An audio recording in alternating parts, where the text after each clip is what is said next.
চারিদিকে যে পরিমাণে গরম পড়েছে আজকে এই 43 ডিগ্রি তাপমাত্রায়, আমারও ইচ্ছা হলো এই হ্যাকটা ট্রাই করতে। क्या बोला तूने? কিনা রোদের মধ্যে ডিম ভাজা করব। গ্যাসও তো একটু বাঁচাতে হবে নাকি, গ্যাসের দাম এত পরিমাণে বেড়ে যাচ্ছে। এদিকে রোদের তাপ এত বেশি, তো সেই রোদটাকে একটু কাজেই লাগাই না হয়।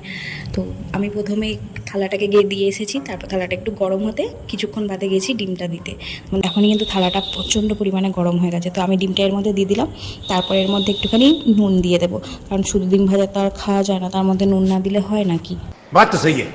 ডিমটা তেলের মধ্যে দিতেই সাইডগুলো হালকা হালকা ভাজা ভাজার মতন হয়ে আসছে। अच्छा। সেটা আমি আঙুল দিয়ে দেখাচ্ছিলাম। তো এবার এর মধ্যে নুনটা দিয়ে দিলাম।